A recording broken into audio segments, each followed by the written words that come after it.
Hi, second grade. Today's question is, how do we think like an artist? Today you're going to be making a still life. A still life is anything that is not a person or an animal that you either draw or paint. We're going to be studying flowers, so be thinking about your organic shapes to make up your own flower shapes. We're also going to be studying our warm and cool colors. You should know these by now. We've talked about it a million times. But a still life is anything that is not living, which is funny because it says still life. So could shoes be a still life? Yes. Could Dwayne "The Rock" Johnson be a still life? No, because he's a person. That would not be a still life. Alrighty, second grade. We are going to create a still life out of some paper that we're going to create today. Hopefully you picked up a blank piece of paper. I want you to take a Sharpie that you hopefully picked up as well and write your name on the very bottom left-hand corner. I'm going to go ahead and show you guys what we're going to do, but the basic idea is with this project, we cut out paper and create a still life, but I want you guys to paint a little bit. This is a painting unit, so I want you to paint your own paper. You have white paper. You're going to choose either the cool colors, which are blues, purples, and greens, or you can choose the warm colors, yellow, orange, and red. And you're going to choose one of those color schemes for your still life flowers. You also get to design the paper. Do you want to use rubbing plates and do some cool effects? I'm going to go ahead and go over that with you. Go ahead and decide with the neighbor. Do you want warm or cool colors? All right. So I've chosen warm colors.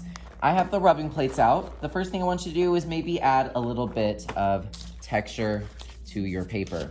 So I'm just going to choose a random one. This one kind of reminded me of fall. So let me give you some fall leaves. Notice I'm using a warm color for my crayon. Remember, you're choosing one color scheme for this project so that when we do our flowers, it will match the color scheme, all right? Once you have paper that you like, you can move on to paint.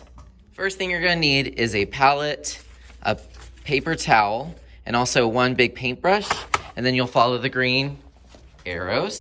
And yes, you can share this with your partner. You don't need to get one for each person. But notice you only have 4 colors to choose from. Red, yellow, green, and blue. We're missing orange and purple. So if you want those colors, you're gonna have to mix, right? So that's a little bit of fun today is you're gonna be mixing your own colors. You're also gonna need a water cup. If you don't see a water cup up here or you need to refill it, remember just turn on the water a little bit, tiny pressure, fill it up about an inch. You're done. Follow the green arrow. All right, I am ready. So now I'm gonna go ahead and start painting. Did I choose warm or cool colors?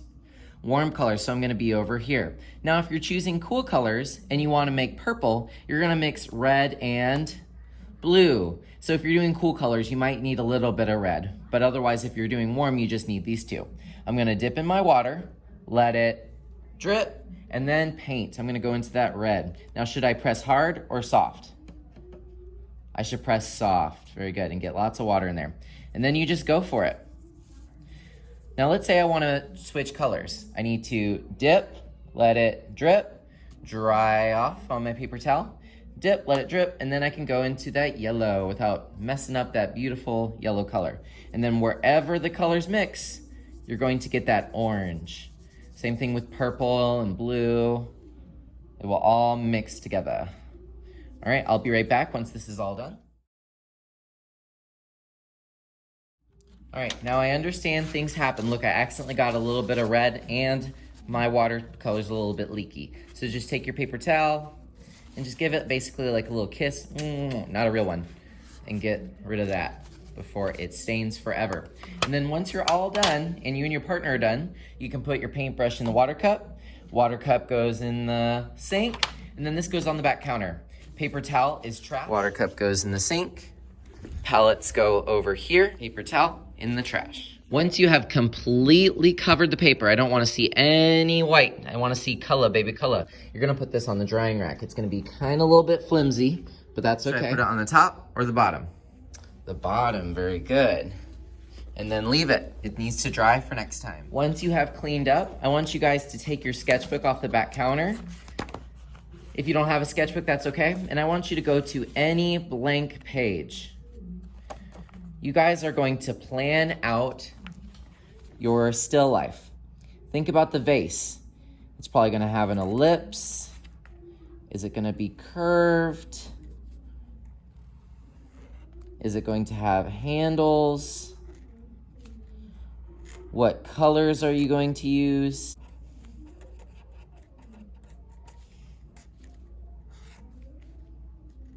Also think about a pattern on the vase itself. Once you have this, you can add color, crayons, markers. If you finish this, show me, because there's one more option for today. If this has color and you've totally thought about your design, I want you to take an iPad and go to the pottery app. Here's where you can make your own shape of pot and really start planning out the colors and what it's gonna look like. Yes, yes? Okay, so let's recap. You're going to paint the full page, either warm or cool colors. Remember, warm is red, orange, yellow. Cool is green, blue, purple. Then you're going to design your still life for next time. If you finish that, you can use the iPads and do a little bit of the pottery app. Those are our options for today. Have a good one, and I'm excited to see what you create.